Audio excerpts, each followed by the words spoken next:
प्रिय बंधुओं, धर्म प्रेमी सज्जनों, आज हम आप सभी को तत्वदर्शी के बारे में बताएंगे। तत्वदर्शी किसे कहते हैं? तत्वदर्शी की पहुंच कहां तक होती है? तत्वदर्शी है कौन? सज्जनों, इस सत्संग को बड़े ध्यान से श्रवण करिएगा, क्योंकि आज का सत्संग सदगुरु कबीर साहब से भी रिलेटिव है, जुड़ा हुआ है। हमारे एक भक्त ने एक मूल ज्ञानी बाबा का वीडियो हमारे पास शेयर किया था, भेजा था, जिसमें देश विदेश में घूमने वाले मूल ज्ञानी बाबा कह रहे थे कि सतगुरु कबीर साहब तत्वदर्शी थे। सज्जनों, ये मूल ज्ञानी बाबा सदगुरु कबीर साहब के पंथ से ही है और इन्हें मूल ज्ञान का केवल नारा लगाना आता है, बाकी इनके पास परमात्मा सदगुरु कबीर साहब का कोई भी ज्ञान नहीं है। आज हम आपको इस मूल ज्ञानी बाबा की पोल खोलेंगे, जो सदगुरु कबीर साहब को अपने सत्संगों में तत्वदर्शी संत बता रहा है। सज्जनों, मुझे थोड़ा भाषा का परिवर्तन करना पड़ रहा है, क्योंकि सदगुरु कबीर साहब के ऊपर जब कोई दाग लगाता है और उनके ऊपर कुछ गलत शब्द कहता है, उन्हें तत्वदर्शी संत कहता है, तो हमें आगे आना पड़ता है, क्योंकि अज्ञानता का खात्मा करना, अज्ञान का सफाया करना ही संत का कार्य होता है। संत ही अज्ञानता को खत्म करते हैं। इसलिए आज हम मूल ज्ञानी की पूरी अज्ञानता को जड़ से समाप्त करेंगे और बताएंगे कि सदगुरु कबीर साहब तत्वदर्शी थे या परमात्मा थे। सत्संग बहुत ही दिव्य है, दुर्लभ है, आप सभी इसे पूरा जरूर श्रवण करिएगा। इसी संदर्भ में आश्रम के निर्माण हेतु आश्रम में जो सत्संग भवन का निर्माण होने वाला है, उस सत्संग भवन में सदगुरु के परम भक्त श्री महेंद्र प्रताप सिंह सेंगर जी, जो भटिंडा पंजाब की धरती से, इनके द्वारा बहुत ही सुंदर सहयोग है। इनके द्वारा ही उस सत्संग भवन की नींव का प्रस्ताव सभी भक्त समाज के समक्ष रखा गया। बहुत बड़ी अहम भूमिका है इनकी, और इनका संकल्प है कि सदगुरु के पावन आश्रम पे एक सुंदर सत्संग भवन का निर्माण होना चाहिए, जिसमें अधिक से अधिक संख्या में बैठकर लोग सत्संग श्रवण कर सकें, संध्या पाठ कर सकें, साधना कर सके, प्रभु का स्मरण कर सके, परमात्मा की भक्ति कर सके। इसके लिए इन्होंने बहुत सुंदर भूमिका निभाई है। खूब खूब आशीर्वाद है।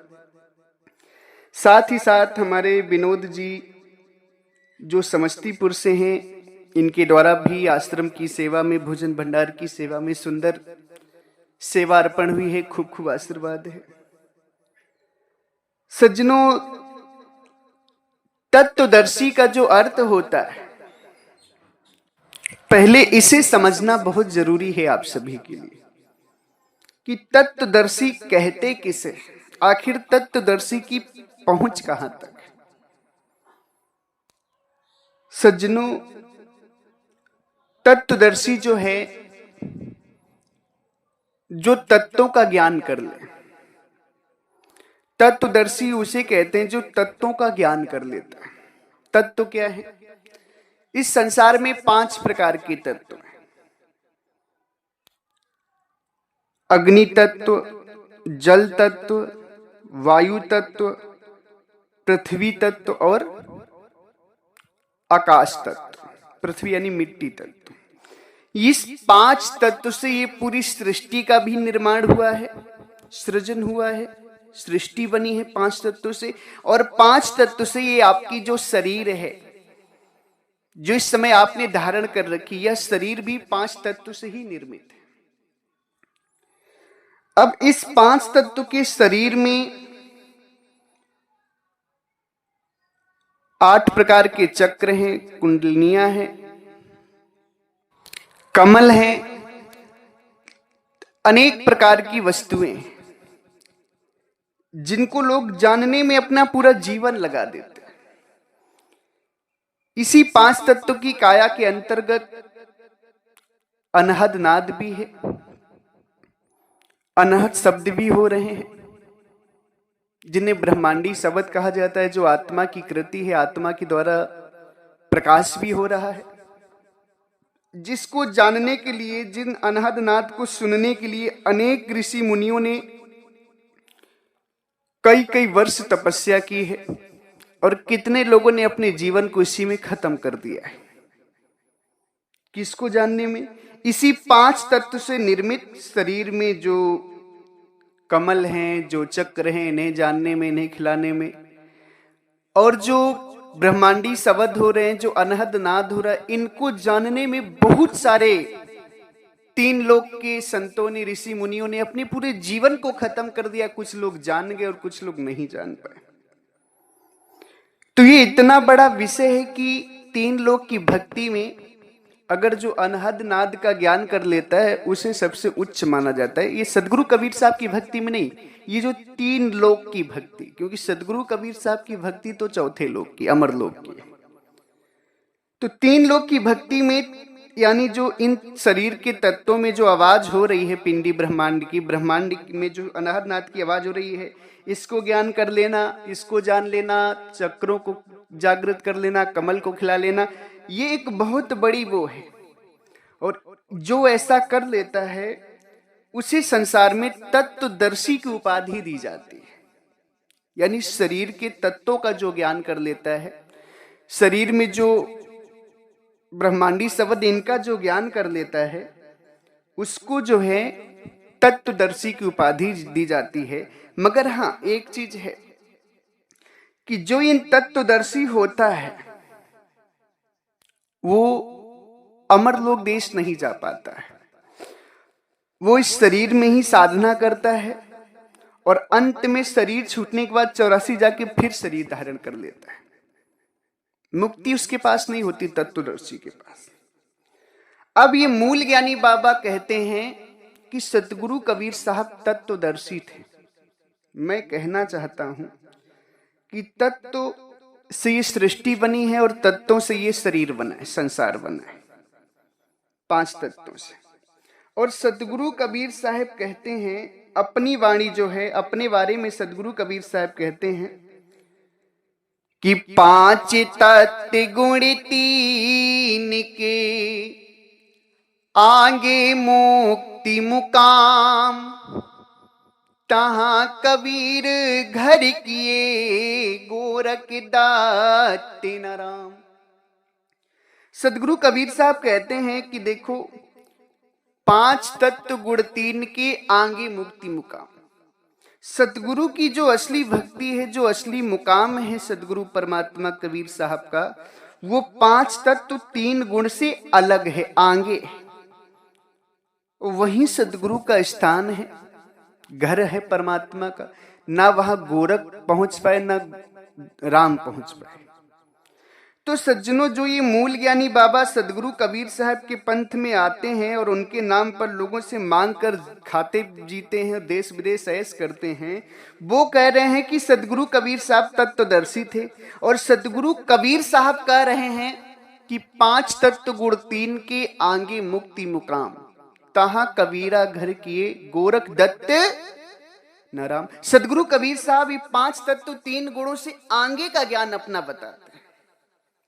तो इस हिसाब से सदगुरु कबीर साहब की वाणी की समीक्षा करने पर तो यह ज्ञात होता है कि मूल ज्ञानी बाबा को सदगुरु कबीर साहब के बारे में 0% भी ज्ञान नहीं है।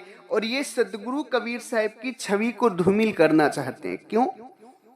क्योंकि ये सच्चे कबीर पंथी नहीं, ये एक पाखंडी संत है। दूसरी चीज, सदगुरु कबीर साहब कहते हैं परमात्मा के ज्ञान के लिए कि आत्म चीन परमात्म चीन्हि संत कहावे सोई, यही भेद काया से बाहर जाने बिरला कोई। सदगुरु कबीर साहब असली मुक्ति का भेद जो आत्मा परमात्मा की भक्ति का है वो काया से बाहर बताते हैं। काया किसे कहते हैं? इस 5 तत्व से निर्मित शरीर को। और सदगुरु कबीर साहब काया से बाहर असली मुक्ति भेद बताते हैं। तो सदगुरु कबीर साहब कैसे तत्वदर्शी हुए?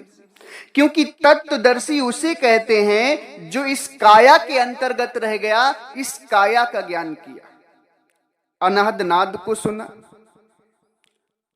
पिंडी ब्रह्मांडी शब्दों को सुना, और पिंड ब्रह्मांड की साधना में जो फंस गया उसको तत्वदर्शी कहते हैं। और सदगुरु कबीर साहब कहते हैं कि जाप मरी अजपा मरी, अनहद भी मर जाए, सूरत समानी सबद में, ताको काल न खाए। सदगुरु कहते हैं जाप भी मर जाता है, अजपा भी मर जाता है, और अनहद भी मर जाता है। अनहद को सदगुरु कबीर साहब मरने की बात बताते हैं, और अनहद आता है 5 तत्वों के अंतर्गत। और जो अनहद का ज्ञान करता है उसे तत्वदर्शी कहते हैं। और सदगुरु कबीर साहब कहते हैं कि जाप अजपा अनहद ये सारे खत्म हो जाते हैं, इसके ऊपर सूरत को शब्द में मिलाना है ले जाकर। तो सदगुरु कबीर साहब तो तत्वों से परे की बात करते हैं, तत्वों से ऊपर की बात करते हैं। इस बात से तो मूल ज्ञानी बाबा की सारी बात कट जाती है कि सदगुरु कबीर साहब तत्वदर्शी थे। सदगुरु कबीर साहब परमात्मा है, वो तत्वदर्शी नहीं। मगर इन पाखंडियों को कौन समझाए? इनको तो माया के लोभ ने अंधा करके रखा हुआ है, और अंधेपन में होने के कारण ये कुछ भी बोलते हैं, विचार नहीं करते। सज्जनों, विचार करिए, इन्हीं 5 तत्व के से बनी काया, इन्हीं 5 तत्व से बनी निर्मित काया के अंतर्गत पिंड और ब्रह्मांड आता है। सदगुरु कबीर साहब कहते हैं कि पिंड ब्रह्मांड दो से न्यारा, जानेगा कोई जाननहारा। और सदगुरु कबीर साहब की एक वाणी है कि नाद बिंद से अगम अगोचर 5 तत्व से न्यारा, 3 गुणन से भिन्न है पुरुष अलेख अपार। नाद बिंद से अगम अगोचर 5 तत्व से न्यार, 3 गुणन से भिन्न है पुरुष अलेख अपार। परमात्मा का के बारे में सदगुरु बताते हैं, कहते हैं अपने बारे में कि हम नाद और बिंद से अगम अगोचर हैं, 5 तत्वों से भी न्यारे हैं, और 3 गुणन से भिन्न हैं, हम पुरुष हैं, अलेख हैं, अपार हैं परमात्मा। यानी तत्व की बात को बहुत नीचे छोड़ देते हैं सदगुरु कबीर साहब। कहते हैं कि 5 तत्व से न्यार, न्यारा का मतलब हो गया अलग, 5 तत्व से ऊपर। तो जब सदगुरु कबीर साहब तत्वों से अपने आप को अलग बताते हैं, तब किस आधार पर ये मूल ज्ञानी बाबा कहता है कि सदगुरु कबीर साहब तत्वदर्शी थे? सज्जनों, आप सभी इनकी अज्ञानता को पहचानिए, आप सभी इनकी अज्ञानता को पहचानिए कि ये सदगुरु कबीर साहब के पंथ में आकर के काल का काम कर रहे हैं, जीवों को भरमाने का काम कर रहे हैं। नहीं तो मैं कहता हूं कि अगर इन मूल ज्ञानी बाबा में क्षमता है तो एक बार सभी भक्तजनों के सामने बैठ करके आपस में सत्संग विचार करके देखें कि सत्य क्या है, तभी उनका भी कल्याण होगा और तभी उनके भक्त समाज का भी कल्याण होगा। देखिए, हम थोड़ा कटु शब्दों का प्रयोग कर रहे हैं, तो आप सभी बुरा मत मानिएगा। अगर बुरा लगता है तो आपके चरणों में मैं सर रख करके क्षमा प्रार्थी हूं। मगर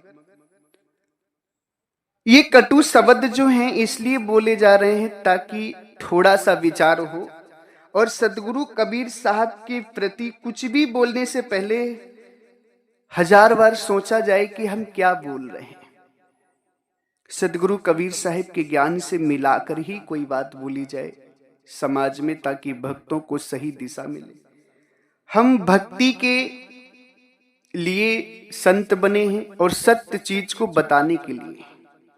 अगर आजकल के संत ही अगर गलत बात बताएंगे सदगुरु कबीर साहब के प्रति, तो समाज और भक्त लोग क्या जान पाएंगे, सभी अज्ञानता में फंस जाएंगे। इसलिए सदगुरु कबीर साहब के ज्ञान से जीवों को चेताना है, बताना है। अगर हम सदगुरु कबीर साहब को ही तत्वदर्शी साबित कर देंगे, तब तो सदगुरु कबीर साहब का भी ज्ञान हम यही लोग मानेंगे संसार के लोग की नहीं, सदगुरु कबीर साहब भी काया की ही भक्ति करते थे। मगर नहीं, सदगुरु कबीर साहब कोई भक्ति नहीं करते थे, ना तत्वदर्शी थे, वो परमात्मा है। और वो जो है तत्वों से ऊपर का ज्ञान दिए, क्योंकि जब तक जीव तत्व में फंसा रहेगा ना, तब तक उसकी मुक्ति नहीं हो सकती। तत्व से बाहर निकलना होगा, क्योंकि जो 5 तत्व की काया है ना, यही बंधन का मूल कारण है। और काया से उपराम होना पड़ेगा, तब परमात्मा से मिलन होगा, तब मुक्ति होगी। सदगुरु कबीर साहब जीव को काया से बाहर निकालते हैं। साहिब कहते हैं कि अधर दुलैचा पीव का अधरे दर्शन होए, काया के बाहर लखे संत कहावे। परमात्मा इस वाणी को विधिवत तरीके से बता देते हैं कि काया के बाहर लखना है अगर परमात्मा को ज्ञान करना है, यानी काया से उपराम होना है। तत्वों की बनी काया से उपराम होना पड़ेगा, तभी तुम निहितत्व हो पाओगे। क्योंकि जहां तत्व है वही बंधन है, जहां तत्व है वही बंधन है। क्योंकि जहां तत्व है वही शरीर है और वही सृष्टि है। सृष्टि और शरीर दोनों ही बंधन है, दोनों ही जन्म मरण में डालते हैं। और हमें इस 5 तत्व की काया से उपराम होना है, ऊपर उठना है। सूरत को काया से बाहर निकालना है, तब आत्मा परमात्मा का हमें ज्ञान होगा। अगर हम तत्वदर्शी बनेंगे तो तत्वदर्शी की कभी मुक्ति नहीं हुई है। तत्वदर्शी संत संसार में रह जाता है, प्रकृति में रह जाता है, 5 तत्वों में ही फंसा रहता है, भ्रमण करता रहता है।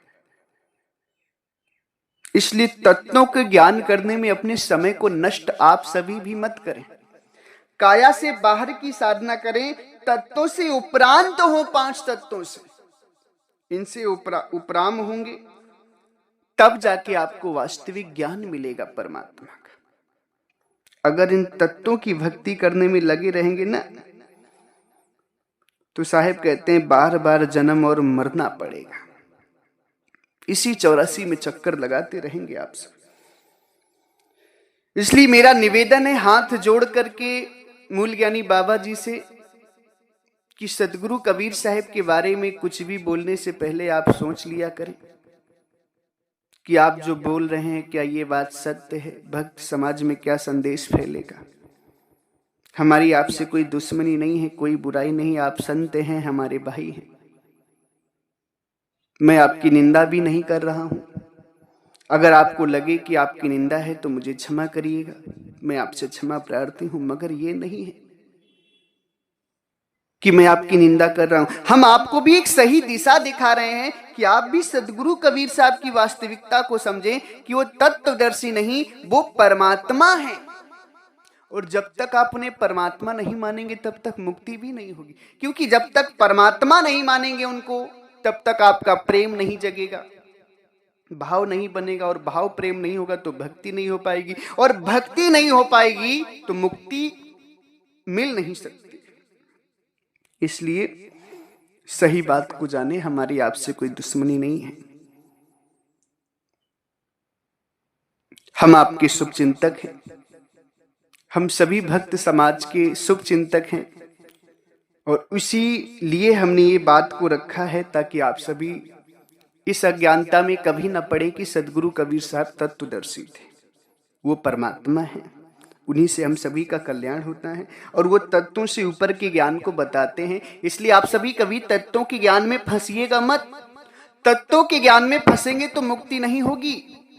तत्व से उपरांत होना पड़ेगा, हमें निहितत्व होना पड़ेगा, तब जाके मुक्ति होगी। तत्वों में नहीं फंसना है, एकदम नहीं फंसना है। तत्वों में फंसे तो समझो फिर 84 गए। इसलिए समय मिला है, अवसर मिला है, समझ जाइए, तत्वदर्शी से ऊपर उठिए और परमात्मदर्शी बनिए। परमात्मदर्शी बनेंगे तब कल्याण होगा, तत्वदर्शी बनने से कल्याण नहीं होगा। इसी के साथ हम अपनी वाणी को विराम देते हैं। अगर हमारी वाणी वचनों से, शब्दों से, हमारी भाषा शैली से आप सभी किसी भी संत, महापुरुष, भक्त, हंसजनों को, श्रोता गणों को कष्ट हुआ हो या दुख लगा हो तो मुझे क्षमा करिएगा। मेरा अभिप्राय, मेरा उद्देश्य आप सभी को दुख देना नहीं था। हम तो बस सत्य बात को बता रहे हैं, सत्य भक्ति को बता रहे हैं, जिससे जानकर आप सभी का कल्याण हो सके। मेरा यही उद्देश्य है। ना ही मेरी किसी से दुश्मनी है, ना ही किसी से वैर भाव है। संत का किसी से वैर नहीं होता है। बस सत्य ज्ञान बताने में संत पीछे नहीं हटते हैं। इसलिए मैंने ये सत्संग सुनाया है। अगर आप सभी को समझ में आए तो सत्संग को शेयर करिएगा। हालांकि जो विवेकी होगा, जो ज्ञानी होगा, जो वो जरूर इस बात को समझेगा और सत्संग भी शेयर करेगा। अब कोई अज्ञानी है, उसे ना समझ में आए तो उसमें हम क्या कर सकते हैं। इसी के साथ एक बार प्रेम से बोलिए, सर्वव्यापक, सर्व पूजनी परम पिता परमात्मा सदगुरु बंदी छोर कबीर साहिब को साहेब बंदगी साहेब।